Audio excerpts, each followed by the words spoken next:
Hello and welcome. Thank you for joining us. We are broadcasting from the Thomas K. McKeon Center for Creativity, and I'm your host, Corey D. Taylor. Have you ever thought about taking an adventure in life?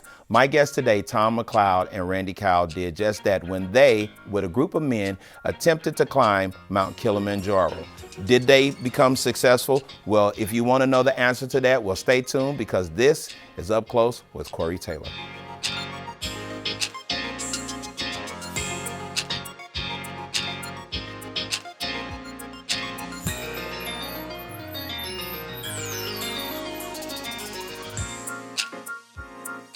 Hello and welcome back, and I'm joined now with Tom McCloud, the publisher of Community Spirit Magazine, and financial planner Randy Cowell, no relation to Simon Cowell. How are you doing today, fellas? Great. All right, I had to get that out. That's a lot to introduce people. I feel like I know what announcers feel like when they're doing a boxing match, like, in this corner, and they have to remember all of that stuff. Well, I'm so glad that you all have had an opportunity to come by and stop, because we're going to talk about some amazing things that you gentlemen have just embarked on, not in the recent past. But I want to start first and talk to you, Mr. McCloud. You're a publisher of Community Spirit Magazine. You've been doing a lot of wonderful things. So tell me a little bit about how did you start Community Spirit Magazine?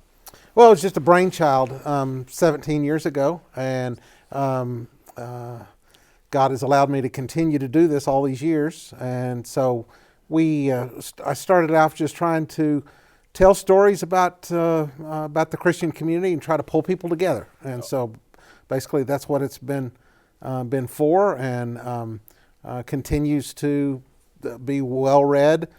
People may not have seen it. It's another one of those free magazines out there, but called Community Spirit, and we've got some 40,000 people who read it every issue. So wow, that's amazing. Been doing this a long time. Wow. So so it was just your brainchild, and you just wanted to let people know what was going on in your faith, which is the Christian community. Yeah. And so what has been some of your challenges that you have had since you started your magazine? Well, people always ask me, how do you come up with the stories, story ideas? I don't know, that hadn't been the hard part. The hard part's been probably trying to weed them out. Tulsa is an amazing place full of amazing people, and everybody has a story. Everybody has a story. Right. So you meet the guy, you meet the homeless guy in the corner. He has a story. You meet the crossing guard at Jinx High School. She has a story. And that's what people get excited about reading. We just want to know about each other's story and how did we get from here to there. Wow. And that's awesome, because there are so many amazing things that I tell people. I'm originally from St. Louis, so I tell all my friends, like they I was just talking to another person. They said when they go back and forth from LA, the people from LA are like, yo, like, what's really going on in Oklahoma? Like, you're in the country. Like, you got cows, and the reality is there are a lot of things that go on in Oklahoma. And the thing that amazed me the most is that one time I was on the set of a project, and the producers, they were talking, they were real friendly. They were talking to me, and they said, can't wait till we're finished. We want to get back to, like, they were like from like North Dakota somewhere. And I was like, okay, like, what's in North Dakota compared to Oklahoma? And then I said, well, why? They're like, yeah, it's not really a lot to do, blah, blah, blah. I said, well, you'll be surprised how many famous people are from Oklahoma. And they said, yeah, right. So that night they took me up on it. I said, just go and Google famous people from Oklahoma. And that morning when they came back, they were like, I didn't know that they were from Oklahoma. They were from Oklahoma. They saw. I was like, look, we already know. It's like, it's a lot of people from Oklahoma. Yeah. But I think that's the thing that's so amazing, is that, like you just pointed out, there's such a rich culture in Oklahoma, and it's from these stories.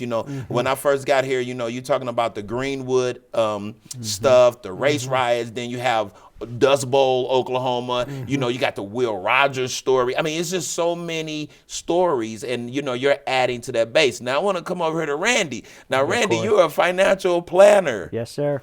Man, tell us a little bit about that, because I've always had financial planners on the show, and I could use a little advice myself. But tell us a little bit about how you got into financial planning. Well, great question. I'm a geologist. I started out in Oklahoma. I moved here in 1982, and that was during the beginning of the bust of the oil business. And so I was unemployed for a while. And because of some good financial advice that I had gotten, I was unemployed for almost a year.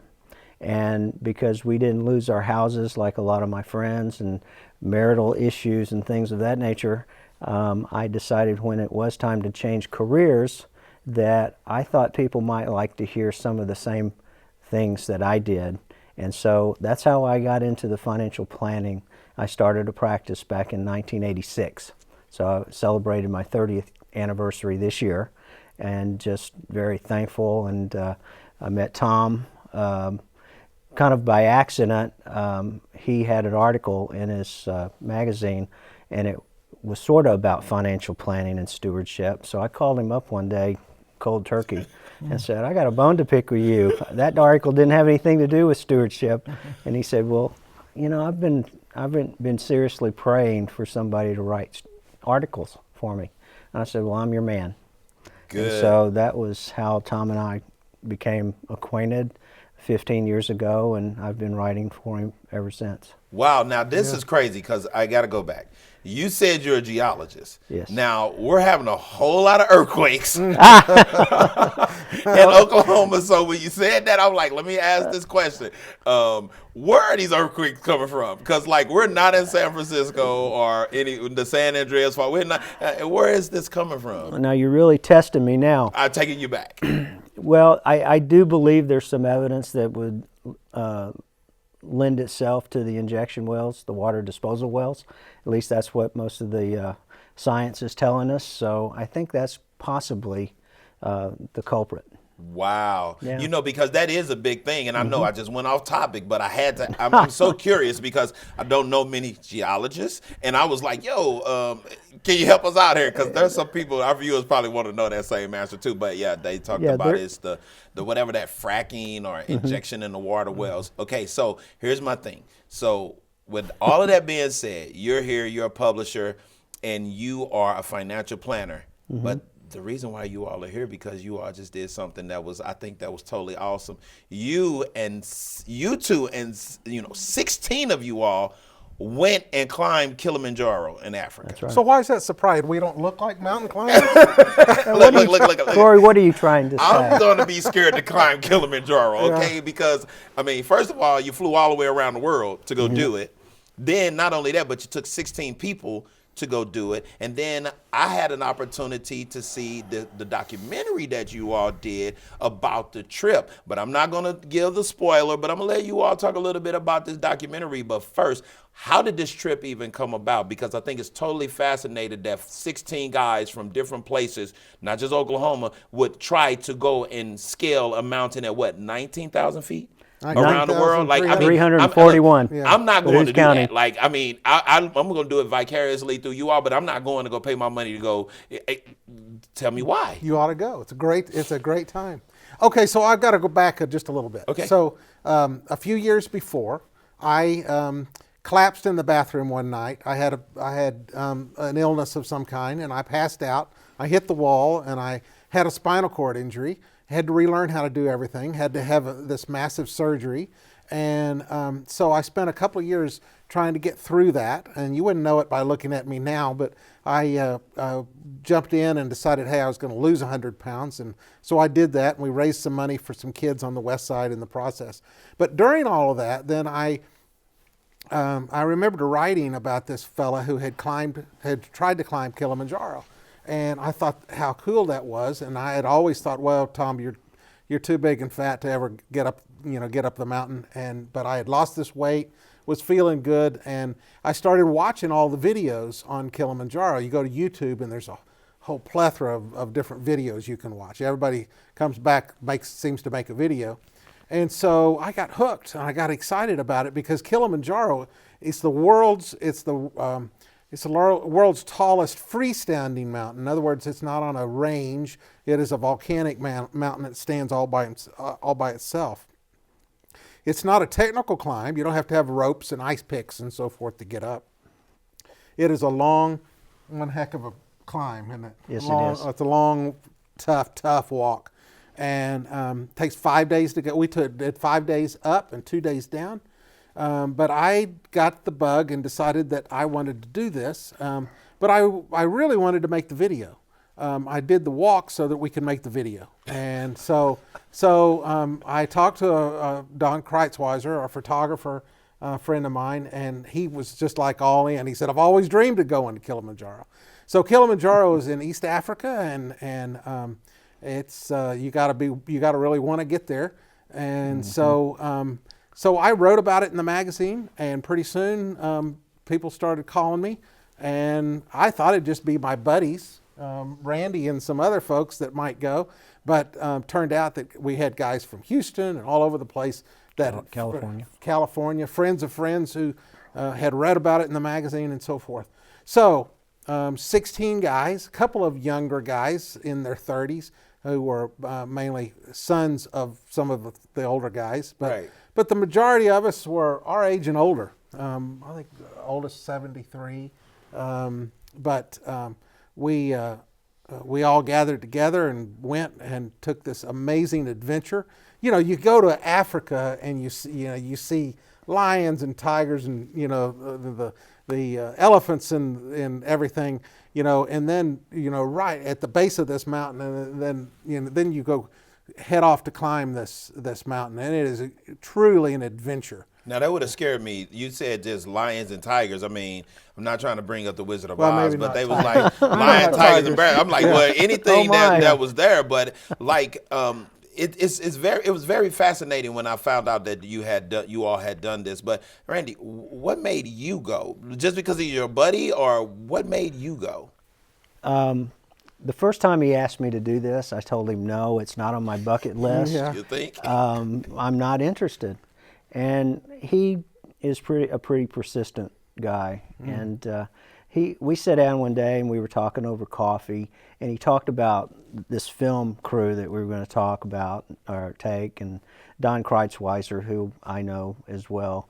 And so it was about a documentary that would talk about stories about why men climb mountains. And I thought, that's something I'd like to be a part of, something that'll last past my lifetime perhaps, and that could possibly touch someone's life. And so that's why I agreed to do it, and my sweet wife allowed me to go. And you probably need to be interviewing the wives, because they probably have some stories to tell as well. His wife really didn't want to talk to me anymore. I got him into this deal. But tell about the reason why you wanted to go.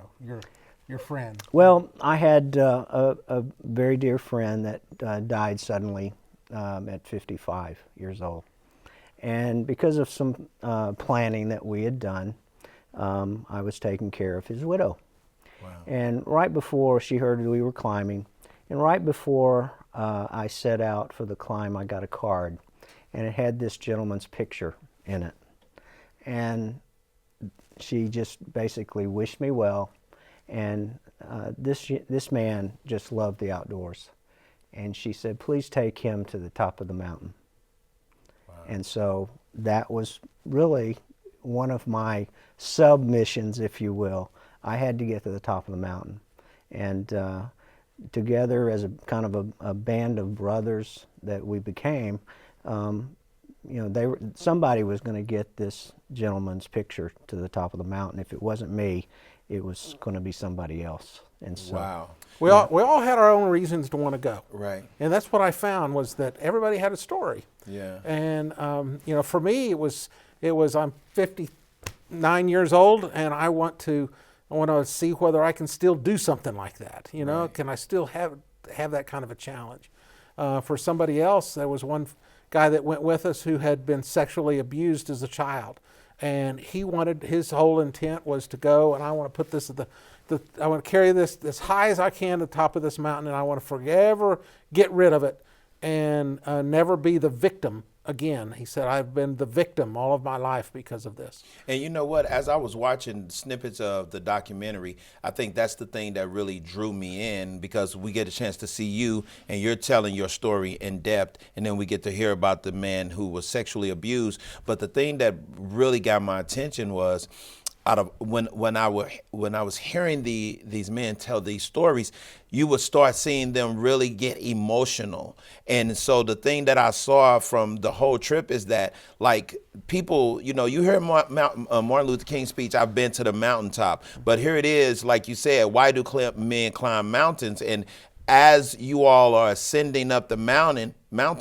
there are these stories that are intertwined, and everybody's telling a story, and I'm seeing guys cry and seeing guys get choked up, and you're halfway up the mountain and everything. So I'm just curious as to when you were climbing the mountain, was there ever a time that, like, people wanted to turn back? No, I never was.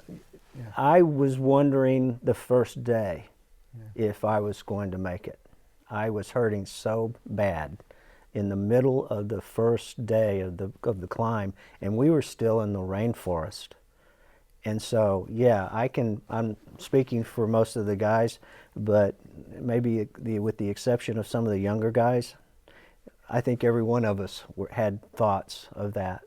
We all had to spur each other on, and so there's something about pulling men together for a task that really, you come together and you bond and you get to know more about each other, about each other's stories, and you start pulling for each other. And if Randy wouldn't have been able to make it, but one of us would have taken that picture up to the top of that mountain.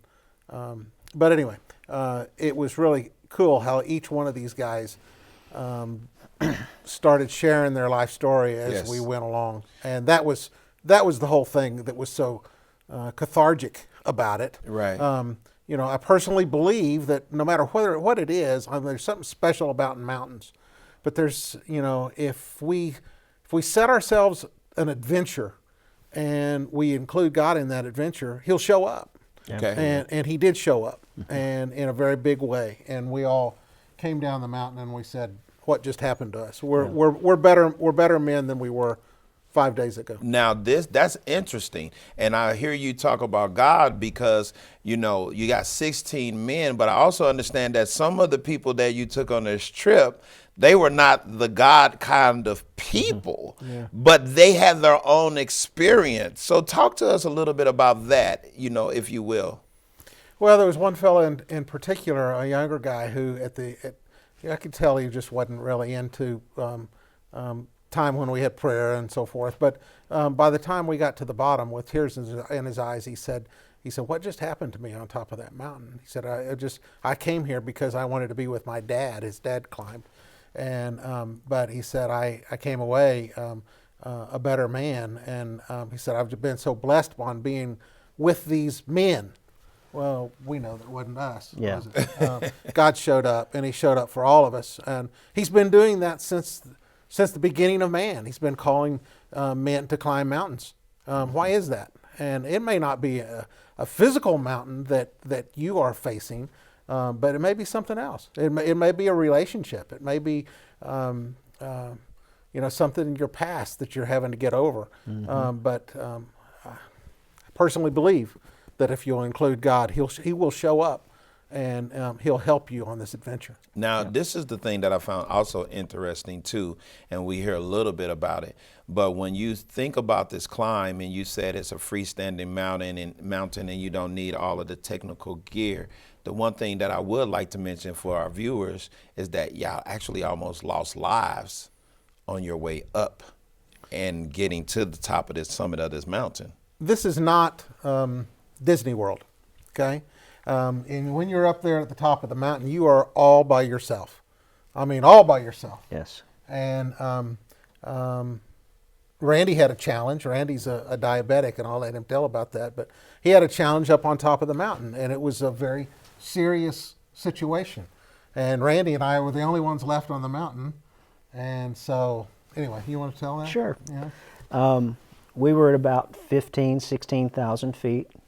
And by that time, we had started out about 2 o'clock in the morning.